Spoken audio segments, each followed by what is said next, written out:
Hello students, I hope you are all keeping good health. Now health is wealth. First let me introduce myself. I am Dr. Phani Bugli BK, an HOD in Department of Education, Maharajas First Grade College, Chitradurga. I am an associate professor. Our college comes under the purview of Davangere University. So now I am going to teach you one of the important paper in education subject, that is the title of the paper is Determinants of Learning. I will be bilingual, don't worry. ಈ ಪೇಪರ್ನ ಹೆಸರು ಕಲಿಕೆಯ ನಿರ್ಧಾರಕಗಳು. Final ಇಯರ್ನಲ್ಲಿ ಇರುವಂತಹ last ಸೆಮ್ಮಲ್ಲಿ ಇರುವಂತಹ one of the important paper. ಕಲಿಕೆಯ ನಿರ್ಧಾರಕಗಳು ಅನ್ನುವ ಟೈಟಲ್ನ ಹೊಂದಿದೆ. So what is learning?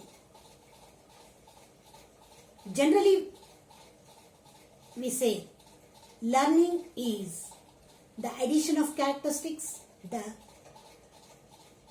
summation, the subtraction and the modification. ಅಂದರೆ ಕಲಿಕೆ ಎಲ್ಲಿ ಏನೇನಾಗತ್ತೆ, ಸಮೇಷನ್ ಆಗುತ್ತೆ, ಅಂದರೆ ಹೊಸ ಹೊಸ ವಿಷಯಗಳನ್ನು ನಾವು ಸೇರಿಸ್ಕೊಳ್ತಾ ಹೋಗ್ತೇವೆ.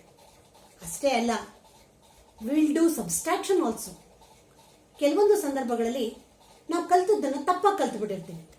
ಸೊ ಅಂತಹ ಸಂದರ್ಭದಲ್ಲಿ what we will do, just will subtract, ಮರಿತೀವಿ, ಕಲಿತೀವಿ ಅದನ್ನು. ಸೊ ಕಲಿಯೋದು ಕೂಡ ಒಂದು ಕಲಿಕೆನೆ. Along with that sometimes we will do modification in learning. See, ನೋಡಿ, ಒಂದು ಎಕ್ಸಾಂಪಲ್ ಹೇಳೋದಾದ್ರೆ, ಮಗ್ಗಿ ಕಲಿತೀವಿ. ನಾವು ಸಣ್ಣ ವಯಸ್ಸಿನಲ್ಲಿ ಕಲಿತಿರ್ತೀವಿ. ಕಲಿಬೇಕಾದ್ರೆ ಕರೆಕ್ಟಾಗಿ ಕಲಿತಿರ್ತೀವಿ. ಅದೇ ಸ್ವಲ್ಪ ಗ್ಯಾಪ್ ಬಿಟ್ರೆ ಏನಾಗುತ್ತೆ, ಮಗ್ಗಿ ಹೇಳು ಅಂದಾಗ ಯಾವುದೋ ಒಂದು ಹಂತದಲ್ಲಿ ನಾವು ಮಗ್ಗಿನ ತಪ್ತಾ ಇರ್ತೀವಿ. ಸೊ ಆಗ ಮತ್ತೆ ನಾವು ರೆಕ್ಟಿಫೈ ಮಾಡ್ಕೋಬೇಕು ಅಂದ್ರೆ ನಾವು ಏನ್ ಮಾಡ್ಬೇಕಾಗತ್ತೆ, we have to modify. So it is also learning. So in general or in total, we can say learning is the modification of behavior. So next, the prime question begins is, when the learning starts and when the learning ends.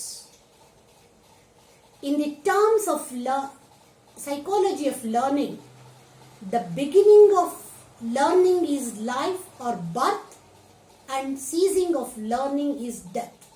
I hope you understood. ಅಂದ್ರೆ ನಮ್ಮ ಹುಟ್ಟುವ ಹುಟ್ಟುವ ಕ್ಷಣವೇ ಕಲಿಕೆ. ಕಲಿಕೆಯ ಅಂತ್ಯವೇ ಮರಣ. So ಇಂತಹ ಒಂದು ಕಲಿಕೆ, it starts from birth and ends in death ಅಂತ ಹೇಳಿದೆ. ಹುಟ್ಟಿದಾಗ ಪ್ರಾರಂಭ ಆಗುತ್ತೆ, ನಮ್ಮ ಮರಣದೊಂದಿಗೆ ಅದು ತನ್ನ ಪರಿಸಮಾಪ್ತಿಯನ್ನು ಹೊಂದುತ್ತದೆ. ಸೊ ಈ ಪ್ರೋಸೆಸ್ ಅಲ್ಲಿ the major thing we observe is the behavioural changes. Why do we need learning? Why do we need behavioural changes? ಯಾಕೆ ಬೇಕು ನಮಗೆ? The main aim of our learning is to make our life satisfactory. ನಾವು ಎಲ್ಲಿರ್ತೇವೋ, ಯಾವ ಎನ್ವಿರಾನ್ಮೆಂಟ್ನಲ್ಲಿ ಜೀವಿಸಿರ್ತೇವೋ ಅಲ್ಲಿ ಸುಖಮಯವಾಗಿ, ಸಂತೋಷಮಯವಾಗಿ ನಾವು ಜೀವನವನ್ನು ಕಳೆಯುವುದೇನೆ ನಮ್ಮ ಈ ಕಲಿಕೆಯ ಮೂಲೋದ್ದೇಶ. ಸೊ ಅಲ್ಲಿ ನಾನು ಒಂದು ಡೆಫಿನೇಷನ್ನ, ಲರ್ನಿಂಗ್ ಬಗ್ಗೆ ಇರುವಂತಹ ಬಹಳ ಪಾಪ್ಯುಲರ್ ಡೆಫಿನೇಷನ್ನ ಹೇಳಲಿಕ್ಕೆ ಇಷ್ಟಪಡ್ತೇನೆ. ಅದು ಯಾವುದು ಅಂದರೆ, ಗಾರ್ಡ್ನರ್ ಮರ್ಫಿ ಹೇಳ್ತಾರೆ, learning is every modification in behavior to meet the environmental requirements. ಅಂದರೆ ನಾವು ಜೀವಿಸಿರುವಂತಹ ಪರಿಸರ ಏನೇನು ಬಯಸುತ್ತೋ ಅದಕ್ಕೆ ಪೂರಕವಾಗಿ ನಾವು ನಮ್ಮ ಜೀವನದಲ್ಲಿ ಮಾಡಿಕೊಳ್ಳುವಂತಹ ಎಲ್ಲ ಬದಲಾವಣೆಗಳು ಕೂಡ ಕಲಿಕೆ ಅಂತ ಅನ್ನಿಸ್ಕೊಳ್ಳುತ್ತೆ. ಸೊ ಇನ್ನು ಈ ಲರ್ನಿಂಗ್ ಇದು ನಮ್ಮ ಶಿಕ್ಷಣ ಕ್ಷೇತ್ರಕ್ಕಂತೂ ಗೊತ್ತೇ ಇದೆ ನಿಮಗೆ. Without learning no education system exist. So ಇಂತಹ ಲರ್ನಿಂಗ್ ಮೇಲೆ ಬಹಳಷ್ಟು ಜನ ಎಜುಕೇಷನಿಸ್ಟ್ಗಳು, ಸೈಕಾಲಜಿಸ್ಟ್ಗಳು ಎಕ್ಸ್ಪೆರಿಮೆಂಟ್ಗಳನ್ನ ಮಾಡಿ ಸಿದ್ಧಾಂತಗಳನ್ನು ಮಾಡಿದ್ದಾರೆ. ಅದರಲ್ಲೆಲ್ಲ ಆ ಪ್ರಮುಖ ಕೆಲವೊಂದು ಸಿದ್ಧಾಂತಗಳನ್ನ ಹೆಸರಿಸಬೇಕು ಅಂದರೆ ಕನೆಕ್ಷನಿಸಮ್ ಅಂತ ಹೇಳ್ತೇವೆ, ಬಿಹೇವಿಯರಿಸಮ್ ಅಂತ ಹೇಳ್ತೇವೆ, ಗೆಸ್ಟಾಲ್ಟಿಸಮ್ ಅಂತ ಹೇಳ್ತೇವೆ. ಎಸ್.ಆರ್. ಬಾಂಡ್ ಥಿಯರಿ, ಲರ್ನಿಂಗ್ ಕನೆಕ್ಷನಿಸಮ್ ಅಂತ ಅನ್ನೋದು. ಎರಡನೇದು ಕನೆಕ್ಷನಿಸಮ್, ಅದಕ್ಕೆ ಕನ್ನಡದಲ್ಲಿ ಸಂಬಂಧ ತತ್ವ ಅಂತ ಹೇಳ್ತೇವೆ. ಎರಡನೇದು ಬಿಹೇವಿಯರಿಸಮ್, ಬಿಹೇವಿಯರಿಸಮ್ಗೆ ನಾವು ವರ್ತನಾ ತತ್ವ ಅಂತ ಹೇಳ್ತೇವೆ. ಮೂರನೇದು ಗೆಸ್ಟಾಲ್ಟ್ ಸೈಕಾಲಜಿ, ಗೆಸ್ಟಾಲ್ಟ್ ಮನಃಶಾಸ್ತ್ರ ಅಂತ ಹೇಳ್ತೇವೆ. ಸೊ ಇದರಲ್ಲಿ ಮೊಟ್ಟ ಮೊದಲನೆಯದಾಗಿ ನಿಮ್ಮ ಸಿಲೆಬಸ್ನಲ್ಲಿ ಇರುವಂತಹ ಒಂದು ಸಿದ್ಧಾಂತವನ್ನು ಹೇಳೋದಾದ್ರೆ ಕನೆಕ್ಷನಿಸಮ್. ಅದರಲ್ಲಿ ಎಕ್ಸ್ಪೆರಿಮೆಂಟ್ ಇದೆ. ಅದಕ್ಕೆ ನಾವು S R. Bond psychology, bond psychology, S R. Bond theory ಅಂತ ಕೂಡ ಕರಿತೀವಿ. ಸೊ ನಿಮಗೆ ಯೂಶಲಿ ಎಕ್ಸಾಮ್ನಲ್ಲಿ ಆ ಒಂದು ಕ್ವೆಶ್ಚನ್ನ ಹಲವಾರು ರೀತಿಗಳಲ್ಲಿ ಕೇಳ್ತಾರೆ. ಒಂದು, explain the experiment conducted by the Thorndike along with its educational implications ಅಂತ ಕೇಳ್ಬೋದು. ಅಂದರೆ ಇ.ಎಲ್. ಥಾರ್ನ್ಡೈಕ್ ರವರು ಮಾಡಿರುವ ಪ್ರಯತ್ನ ಮತ್ತು ಪ್ರಮಾದಗಳ ಕಲಿಕೆಯನ್ನು ಅದರ ಶೈಕ್ಷಣಿಕ ನಿಹಿತಾರ್ಥದೊಂದಿಗೆ ವಿವರಿಸಿ ಅಂತ ಕೇಳಿದ್ರು ಕೇಳ್ಬೋದು. ಅಥವಾ explain the loss of learning with its educational implications ಅಂತ ಕೇಳ್ಬೋದು. ಅಂದರೆ ಕಲಿಕೆಯ ನಿಯಮಗಳನ್ನು ಅದರ ಶೈಕ್ಷಣಿಕ ನಿಹಿತಾರ್ಥದೊಂದಿಗೆ ವಿವರಿಸಿ ಅನ್ನುವ ಒಂದು essay type questions, almost 15 marks question ಅದು. ಸೊ ಹೀಗೆ ಬಂದರೆ ಹೇಗೆ ಎಕ್ಸ್ಪ್ಲೈನ್ ಮಾಡೋದು? So what is laws of learning? What the experiment says? How the experiment was conducted by doctor E L. Thorndike.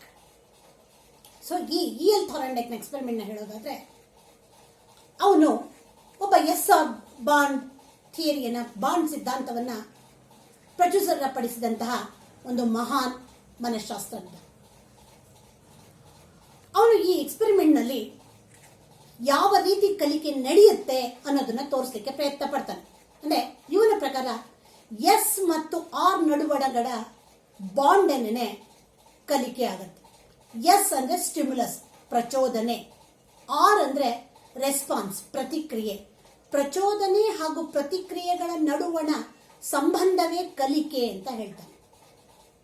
So ಇವನ ಪ್ರಕಾರ ಆ ಸಂಬಂಧ ಅಥವಾ ಆ ಬೆಸುಗೆ ಎಷ್ಟು ಗಟ್ಟಿ ಆಗ್ತಾ ಹೋಗುತ್ತೆ ಅಷ್ಟು ಕಲಿಕೆ ಪರ್ಮನೆಂಟ್ ಆಗಿ ಉಳಿತಾ ಹೋಗುತ್ತೆ. So the permanency of the learning, it is directly proportional to the strengthening of the bond between the S and R. The strength of the bond is directly linked to the permanency of the learning. ಹಾಗಾದ್ರೆ ಅದು ಹೇಗೆ ನಡೆಯುತ್ತೆ ಅನ್ನೋದನ್ನ ಇವನು ಒಂದು experiment ಮಾಡಿ ತೋರಿಸ್ತಾನೆ. ಆ ಎಕ್ಸ್ಪೆರಿಮೆಂಟ್ನಲ್ಲಿ ಥಾರ್ನ್ಡೈಕ್ he took one cage, ಅದರ ಒಳಗಡೆಗೆ ಒಂದು ಬೆಕ್ಕನ್ನು ಇಡ್ತಾನೆ. ಆ ಬೆಕ್ಕು ಎಂಥ ಬೆಕ್ಕದು? ಅದು ಚೆನ್ನಾಗಿ ಹಸಿದಿರುವಂತಹ ಬೆಕ್ಕು. ಆ ಕೇಜಿನ ಒಂದು ರೀತಿ ಹೇಗಿದೆ ಅಂದರೆ, ಹಲವಾರು ಮೀಟುಗೋಲುಗಳಿವೆ. ಅದನ್ನು ಒಂದನ್ನು ಟಚ್ ಮಾಡಿದರೆ ಅದು ಓಪನ್ ಆಗುತ್ತೆ. ಆ ತರಹದ ಒಂದು ಸಿಸ್ಟಮ್ ಇದೆ. ಸೊ ಅಲ್ಲಿ ಕಣ್ಣಿಗೆ ಕಾಣುವ ಹಾಗೆ ಅದ್ರ ಮುಂದೆ ಏನಿರ್ತಾನೇನೋ ಹಾಲನ್ನು ಇಡ್ತಾನೆ. ಸೊ ಎಕ್ಸ್ಪೆರಿಮೆಂಟ್ ಸ್ಟಾರ್ಟ್ ಆಗುತ್ತೆ. ಇದನ್ನ ಅಲ್ಲಿ ಇಟ್ಬಿಟ್ಟು ಇವನು ಹೊರಗಡೆಯಿಂದ ಅಬ್ಸರ್ವ್ ಮಾಡ್ತಾ ಇದ್ದಾನೆ. ಏನು ಮಾಡುತ್ತೆ ಬೆಕ್ಕು ನೋಡೋಣ ಅಂತ. ಟೈಮ್ ಕೂಡ ನೋಡ್ಕೋತಾನೆ ಇವನು. ಫಸ್ಟ್ ಟೈಮ್ಗೆ ಬೆಕ್ಕನ್ನು ಅಲ್ಲಿ ಒಳಗಡೆಗೆ ಬಿಟ್ಟ. ಹೊರಗಡೆಗೆ ಅದರ ಕಣ್ಣಿಗೆ ಅದು ಎಂತಹ ಬೆಕ್ಕದು? ಚೆನ್ನಾಗಿ ಹಸಿದಿರುವ ಬೆಕ್ಕು. ಹೊರಗಡೆಗೆ ಕಣ್ಣಿಗೆ ಕಾಣುವ ಹಾಗೆ ಹಾಲನ್ನು ಇಟ್ಟ. The experiment starts. First day start ಆಯ್ತು. ಸೊ ಈಗ ಇಲ್ಲಿ ನಾವು ಒಂದು ಕಂಡೀಷನ್ ಅಬ್ಸರ್ವ್ ಮಾಡ್ತೀವಿ. ಸ್ಟಿಮ್ಯುಲಸ್ ಇದೆ, ಅಂದ್ರೆ ಪ್ರಚೋದನೆ ಇದೆ ಬೆಕ್ಕಿಗೆ. ಏನು, ಎರಡು ರೀತಿಯ ಪ್ರಚೋದನೆಗಳಿವೆ. One is intrinsic and the other is extrinsic. Intrinsic ಪ್ರಚೋದನೆಯಾಗಿ ಹಸಿವು ಕೆಲಸ ಮಾಡುತ್ತೆ. ಎಕ್ಸ್ಟ್ರೆನ್ಸಿಕ್ ಪ್ರಚೋದನೆಯಾಗಿ ಕಣ್ಣಿಗೆ ಕಾಣುವ ಹಾಲು ಕೆಲಸ ಮಾಡುತ್ತೆ. So both these intrinsic and extrinsic stimuli, they are not allowing the cat to sit aside. ಸುಮ್ಮನೆ ಕೂತ್ಕೊಳ್ಳಿಕ್ ಬಿಡ್ತಿಲ್ಲ. ಸೊ ಬಿಕಾಸ್ ಆಫ್ ದಟ್ ಅವೆರಡು ಒಳ್ಳೆ ಈಟಿ ತರ ಅದನ್ನು ಚುಚ್ತಾ ಇದೆ. ಸೊ ಅದೇನ್ ಮಾಡ್ತು, ಇಮ್ಮಿಡಿಯೇಟ್ಲಿ ಬೆಕ್ಕು ಪಂಜರ ಫುಲ್ ಓಡಾಡಕ್ಕೆ ಶುರು ಮಾಡುತ್ತೆ. ಯಾಕೆ ಅಂದ್ರೆ it doesn't know how to open that cage. ಹೀಗೆ ಓಡಾಡ್ತಾ ಇರ್ಬೇಕಾದ್ರೆ ಎಲ್ಲ ಕಡೆ ಮೇಲೆ ಮೇಲೆ ಮೇಲೆ ಮೇಲೆ ಮೇಲೆ ಹಿಂಗೆ ಟಚ್ ಮಾಡ್ಕೊಂಡು ಓಡಾಡುತ್ತೆ. ಹೀಗೆ ಓಡಾಡ್ತಾ ಇರ್ಬೇಕಾದ್ರೆ ಅದಕ್ಕೆ ಗೊತ್ತೇ ಆಗದ ಹಾಗೆ ಅದರ ಒಂದು ಕಾಲು ಆ ಮೀಟುಗೋಲನ್ನು ಟಚ್ ಮಾಡುತ್ತೆ. ಟಚ್ ಮಾಡಿದ ಕೂಡಲೇ ಏನಾಯ್ತು, immediately the cage was open and the cat came out and it satisfied its hunger by drinking the milk. ಕಣ್ಣಿಗೆ ಕಾಣಲಿ ಇಟ್ಟಿದ್ದಂತಹ ಹಾಲನ್ನು ಕುಡಿದು ತನ್ನ ಹಸಿವನ್ನು ಹಿಂಗಿಸ್ಕೊಂತು. Cat satisfied. ಫಸ್ಟ್ ಡೇ ಎಷ್ಟು ಟೈಮ್ ತಗೊಂಡು ನೋಡ್ಕೊಂಡು, second day same time, same cat, same situation, same experiment was repeated by Thorndike. ಇದೇ ತರಹ ಒಂದು 3-4 ಡೇಸ್ ಮಾಡಿದೆ. ಮಾಡಿದ ಮೇಲೆ ಏನಾಯ್ತು, he observe some change in the cat's behaviour. That is, first beginning ನಲ್ಲಿ ಕ್ಯಾಟ್ ಇಡೀ ಕೇಜ್ ತುಂಬ ಓಡಾಡ್ತಾ ಇತ್ತು. It was taking much time. But as the number of trials increase, as the number of experiment increased, the Thorndike observe that ಬೆಕ್ಕು ಏನ್ ಮಾಡ್ತು, ಇಡೀ cage ತುಂಬ ಓಡಾಡೋದನ್ನ ಬಿಟ್ಟು ಆ ಕೇಜಿನ ಅದಕ್ಕೆ ಗೊತ್ತಾಯ್ತು, ಓ ಇಡೀ ಕೇಜ್ ತುಂಬ ಓಡಾಡೋದು ಬೇಡ, ಯಾವುದೋ ಒಂದು ಭಾಗದಲ್ಲಿ ಓಡಾಡಿದ್ರೆ ಮಾತ್ರ ಈ ಕೇಜ್ ಓಪನ್ ಆಗುತ್ತೆ ಅಂತ. ಸೊ ಅವಾಗ ಏನಾಯ್ತು, ಕೇಜ್ನ ಆ ಒಂದು ಭಾಗದಲ್ಲಿ ಮಾತ್ರ ಓಡಾಡ್ತಿತ್ತು, ತಕ್ಷಣ ತೆಕ್ಕೊಂಡು ಬಾಗಿಲು ಹೊರಗಡೆ ಬರ್ತಾ ಇತ್ತು. ಮತ್ತೆ ಇನ್ನೂ ಕಂಟಿನ್ಯೂ ಮಾಡಿದೆ ಎಕ್ಸ್ಪೆರಿಮೆಂಟ್ನ. As the number of trials goes on increasing, ಈ ಬೆಕ್ಕು ಎಷ್ಟು ಜಾಣ ಆಗ್ಬಿಡ್ತು ಅಂದ್ರೆ, ಆ ಬೆಕ್ಕನ್ನ ಒಳಗಡೆ ಬಿಟ್ಟು ಕ್ಲೋಸ್ ಮಾಡೋದೇ ತಡ ಇಮ್ಮಿಡಿಯೇಟ್ಲಿ ಹೋಗ್ತಿತ್ತು, ಆ ಮೀಟುಗಳನ್ನ ಮುಟ್ತಿತ್ತು, ಹೊರಗಡೆ ಬರ್ತಿತ್ತು and it was satisfied its hunger. So ಇದರಿಂದ ಒಂದು ಅಂಶ ನಮಗೆ ಕ್ಲಿಯರ್ ಆಗುತ್ತೆ, ಏನು ಅಂದ್ರೆ, as the number of trials increases the number of errors will decrease. ಅಂದ್ರೆ ಪ್ರಯತ್ನಗಳ ಸಂಖ್ಯೆ ಹೆಚ್ಚುತ್ತಾ ಹೋದಂತೆ ಪ್ರಮಾದಗಳ ಸಂಖ್ಯೆ, ನಾವು ಮಾಡುವಂತಹ ತಪ್ಪುಗಳ ಸಂಖ್ಯೆ ಕಡಿಮೆ ಆಗ್ತಾ ಬರುತ್ತೆ. ಸೊ ಇದನ್ನ ಆಧಾರವಾಗಿಟ್ಕೊಂಡು ಥಾರ್ಂಡೈಕ್ ಹಿ ಡೆಡ್ಯೂಸ್ಡ್ ದ ಲಾಸ್ ಆಫ್ ಲರ್ನಿಂಗ್. ಅವುಗಳಿಗೆ ನಾವು ಕಲಿಕೆಯ ನಿಯಮಗಳು ಅಂತ ಹೇಳ್ತೀವಿ. ಆ ಕಲಿಕೆಯ ನಿಯಮಗಳು ಯಾವುದು ಅಂದ್ರೆ 3 ಲಾಗಳಿವೆ. ಮೊದಲನೇದು ಲಾ ಏನ್ ಹೇಳುತ್ತೆ ಅಂದ್ರೆ ಲಾ ಆಫ್ ರೆಡಿನೆಸ್, ಸಿದ್ಧತಾ ನಿಯಮ. ಈ ಸಿದ್ಧತಾ ನಿಯಮದ ಪ್ರಕಾರ until and unless you are ready to learn, ನಿಮಗೆ ಕಲಿಕೆ ಆಗಲಿಕ್ಕೆ ಸಾಧ್ಯ ಇಲ್ಲ. ನೀವು ಕಲಿಬೇಕು ಅಂದ್ರೆ first you must prepare yourself to receive the knowledge that will be imparted by the teacher. ಶಿಕ್ಷಕ ಕೊಡುವಂತಹ ಪಾಠವನ್ನ ನೀವು ಕಲೀಲಿಕ್ಕೆ ಮೊದಲು ನೀವು ಸಿದ್ಧರಾಗಬೇಕು. ಹೇಗೆ ಅಂದ್ರೆ, ನಾವು ಇದನ್ನ ಒಂದು ಹೊಲಕ್ಕೆ ನಾವು ಕಂಪೇರ್ ಮಾಡಿದ್ರೆ, ಒಬ್ಬ ಫಾರ್ಮರ್ನ ತಗೊಂಡ್ರೆ, ಯಾವುದೇ ಒಂದು ಬೆಳೆ ಚೆನ್ನಾಗಿ ಬರಬೇಕು ಅಂದ್ರೆ ಫಸ್ಟ್ ಏನ್ ಮಾಡ್ಬೇಕಾಗತ್ತೆ, ಫಾರ್ಮರ್ ಏನ್ ಮಾಡ್ತಾನೆ, ಫಾರ್ಮರ್ ಫಸ್ಟ್ ಹೊಲವನ್ನ ಅಲ್ಲಿ ಇರುವಂತಹ ಕಳೆಯನ್ನೆಲ್ಲ ಕಿತ್ತಿ ಅವನು ಅದನ್ನ ರೆಡಿ ಮಾಡ್ಕೋತಾನೆ.